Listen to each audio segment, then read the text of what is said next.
ಶಾಸಕರಾದಂತಹ Vijayananda ಕಾಶ್ಯಪ್ನವರಿದ್ದಾರೆ sir. ಹೊಸ ನಾಯಕತ್ವ ಸಿದ್ದರಾಮಯ್ಯ ಅವರನ್ನಂತ ಕಂಡ ರಾಜ್ಯ ಇದೀಗ ಡಿ.ಕೆ. ಶಿವಕುಮಾರ್ ಅವರ ನಾಯಕತ್ವದಲ್ಲಿ ಮುಂಸಾಗಬೇಕಾಗಿದೆ, ಏನ್ ಹೇಳ್ತೀರಾ ಸರ್? ಮೊಟ್ಟ ಮೊದಲದ್ದು ಇವತ್ತು ಶಾಸಕಾಂಗ ಪಕ್ಷದ ಸಭೆಯಲ್ಲಿ ಸರ್ವಾನುಮತದಿಂದ ಸನ್ಮಾನ್ಯ ಡಿ.ಕೆ. ಶಿವಕುಮಾರ್ ಅವರನ್ನು ಶಾಸಕಾಂಗ ಪಕ್ಷದ ನಾಯಕನಾಗಿ ಆಯ್ಕೆ ಮಾಡಿದರೆ ಅವರಿಗೆ ನಾನು ಅಭಿನಂದನೆಯನ್ನು ಸಲ್ಲಿಸೋದಕ್ಕೆ ಬಯಸ್ತೇನೆ. ಇವತ್ತು ಮಾನ್ಯ ಸಿದ್ದರಾಮಯ್ಯ ಸಾಹೇಬರು ಏನು ಇಲ್ಲಿವರೆಗೂ ಕೂಡ ಶಾಸಕಾಂಗ ಪಕ್ಷದ ನಾಯಕರಾಗಿದ್ದರು, ಸಮರ್ಥವಾಗಿ ಆಡಳಿತವನ್ನು ಕೊಟ್ಟಿದ್ದಾರೆ. ರಾಜ್ಯದ ಜನತೆಗೆ ನುಡಿದಂತೆ ನಡೆದಂಥ ಮುಖ್ಯಮಂತ್ರಿ, ಮಾನವೀಯತೆ ಉಳ್ಳುವ ಮಾನವೀಯ ಮೌಲ್ಯಗಳನ್ನು ಅರ್ಥಂಥ ಒಬ್ಬ ಮುಖ್ಯಮಂತ್ರಿ ಆಗಿದ್ದರು. ಇವತ್ತು ಅದನ್ನು ಆ ಒಂದು ಜವಾಬ್ದಾರಿಯನ್ನು ನಿಭಾಯಿಸೋದಕ್ಕೋಸ್ಕರ ಇವತ್ತು ಸನ್ಮಾನ್ಯ ಡಿ.ಕೆ. ಶಿವಕುಮಾರ್ ಅವರಿಗೆ ನಮ್ಮ ಕಾಂಗ್ರೆಸ್ ಪಕ್ಷ ಹೈಕಮಾಂಡು ಎಲ್ಲ ನಾವು ಶಾಸಕರು ಅವರಿಗೆ ಬೆಂಬಲಾರ್ಥವಾಗಿ ನಿಲ್ತೀವಿ.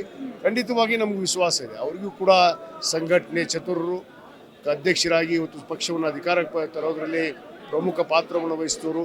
ಮುಂದೆ ಸರ್ಕಾರ ಕೂಡ ಒಳ್ಳೆ ರೀತಿಯಲ್ಲಿ ನಡೆಸ್ತಾರೆ ಅನ್ನೋದು ವಿಶ್ವಾಸ ನಮ್ಮಲ್ಲಿದೆ. ಹಿಂದೆ ನಾಯಕರಾಗಿದ್ರು ಸಿದ್ದರಾಮಯ್ಯ, ಎಲ್ಲರನ್ನೂ ಒಟ್ಟುಗೂಡಿಸ್ಕೊಂಡು ಹೋಗ್ತಾ ಇದ್ರು. ಡಿ.ಕೆ. ಶಿವಕುಮಾರ್ ಅವ್ರಿಗೂ ಆ ಸಾಮರ್ಥ್ಯ ಇದೆಯಾ ಅಥವಾ ಮುಂಬರುವ ಚುನಾವಣೆಗೆ ಅದು ಎಫೆಕ್ಟ್ ಆಗುತ್ತಾ ಅಂತ?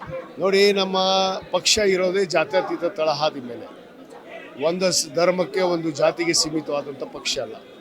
ಭಾರತದ ಸಂವಿಧಾನ ಡಾಕ್ಟರ್ ಬಾಬಾ ಸಾಹೇಬ್ ಅಂಬೇಡ್ಕರ್ ಕೊಟ್ಟಿರುವಂಥ ಸಂವಿಧಾನದ ಮೇಲೆ ಅಪಾರವಾದ ನಂಬಿಕೆ ಇಟ್ಟುಕೊಂಡಂಥ ಪಕ್ಷ.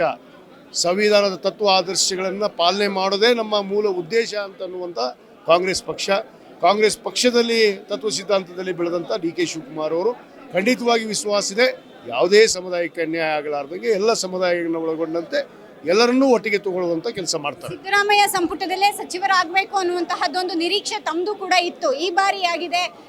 ಡಿ.ಕೆ. ಶಿವಕುಮಾರ್ ಅವರ ಸಂಪುಟದಲ್ಲಾದರೂ ಕಾಶ್ಯಪ್ನವರು ಸಚಿವರಾಗ್ತಾರಾ ಅಂತ?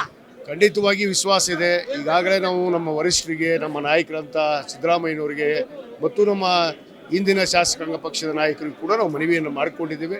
ಈ ಬಾರಿ ನಮ್ಮನ್ನು ಪರಿಗಣಿಸಿ ನಮಗೂ ಕೂಡ ಅವಕಾಶವನ್ನು ಕೊಡ್ತಾರೆ ಅನ್ನೋದು ವಿಶ್ವಾಸ ಇದೆ. ಇದಿಷ್ಟು ವಿಜಯಾನಂದ ಕಾಶ್ಯಪ್ನವರ ಮತ್ತು ಕ್ಯಾಮ್ರಾಮ್ಯಾನ್ ಶಿವಮೂರ್ತಿ ಜೊತೆ ದೀಪಾ ಕುಕ್ಕುವಾಡ, ಅಶ್ವವೇಗ ನ್ಯೂಸ್, ಬೆಂಗಳೂರು.